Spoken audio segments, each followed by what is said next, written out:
Yn yr ysgol feithrin, pan dyn ni'n meddwl am cynrychiolaeth symbolaidd, dyn ni'n meddwl am be allan ni rhoi mas ar gyfer y blant mwyn datblygu eu ymwybyddiaeth a be maen nhw'n ddeall am defnyddio rhywbeth i bod yn symbol o rhywbeth arall.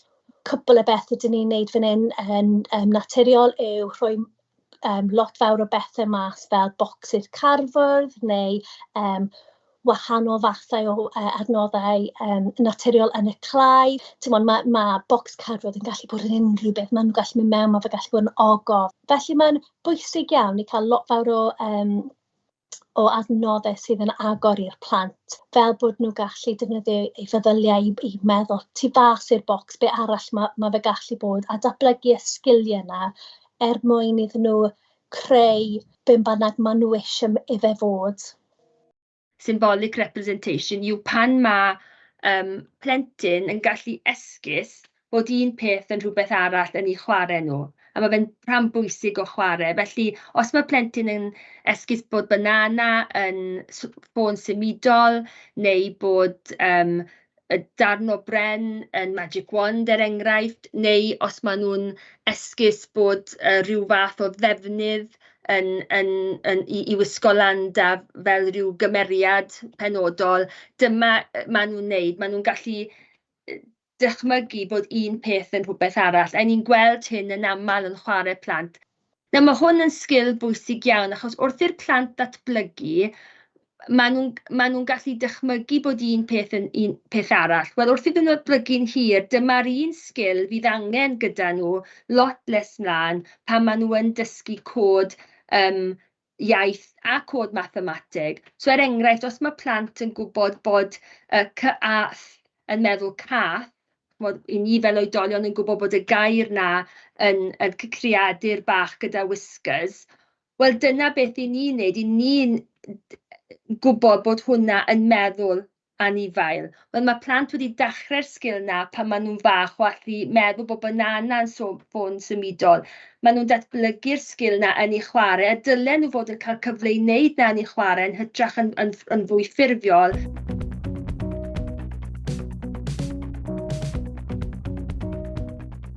So I use symbolic representation from a really early age with a lot of the children I work with, starting usually with using objects. So a child might look at an object, and then as an adult and as a therapist, I would name apple or drink.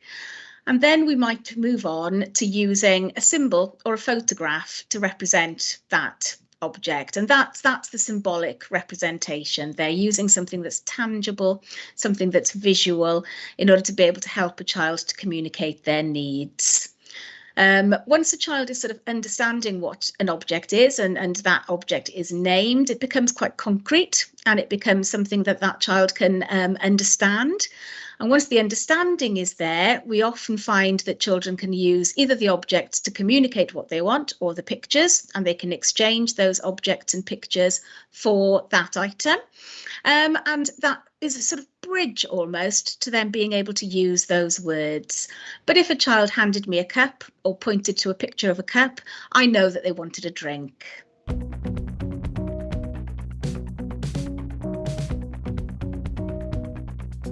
Thinking about symbolic representation, we have a range of resources that we offer within the setting, but we also think about the experiences that we offer as well. So we know that young children need to have the real life experiences so that they can draw on those experiences when they're representing their learning back in their play to us. So we try to ensure that all of the experiences that we offer to the children are real life, that are relevant to them, that are based on their interests. So we don't try to do anything too abstract that would place too much on them in terms of being able then to attribute symbols or resources to things that they're not familiar with. So that could be the things in the home corner. So if you walked into our home corner in our settings, it's just a scaled down version of a home. So within the kitchen area, you would find washing up liquid, cloths, scourers. empty cleaning bottles, the things that the children will have seen people doing, and then they understand that those empty containers represent the real thing, and they can mimic the play that they've seen adults doing at home.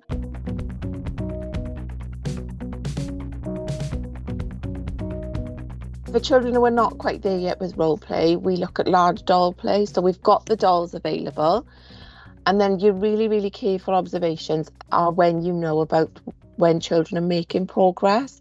So if they are using the doll, but they're very much still them, so it's me and I've got a dolly, that's the large doll play. It's when they start to pretend to be Mammy that you realise they've made that progress into that role play element of symbolic understanding. There you're seeing that children are understanding, and that toy can represent the real thing. So that would be the first stage of it. And then we start to see children making progress where they start to realise that smaller versions, the miniature, can also represent the real thing. So the mini cup would represent the large cup. So we've seen children, they are within the play themselves with the dolly, but then you start to see that they can transfer that onto a mini person, and that mini person represents them in their play, and you start to see them using two figures together and having a conversation. But those miniature resources look very much like the real thing. They're very detailed, and then the progress within those is they're a more abstract small world resources that just look like mini-me's, and they're like wooden figures with very few features. And when children are able to see that those represent a person, that shows that they're a long way into their symbolic understanding and their journey to realising that one thing can stand for another. We support that through the use of picture books. So we have gorgeous picture books that we share with the children in a small group time, and then we support those picture books with a story basket. So the resources within the basket tend to be the characters that are in the book, and then they start to realise that an object can be represented by a picture, and that's another step. So we're moving now from large 3D to smaller 3D, and then eventually they start to realise that something that's 2D, something that's in print, represents a real thing as well. So we tend to support that with picture books and then the resources alongside. And then you watch children, if you watch really carefully your observations, you can see children sometimes retelling the story with the props after you've left the story session. So we leave the baskets out.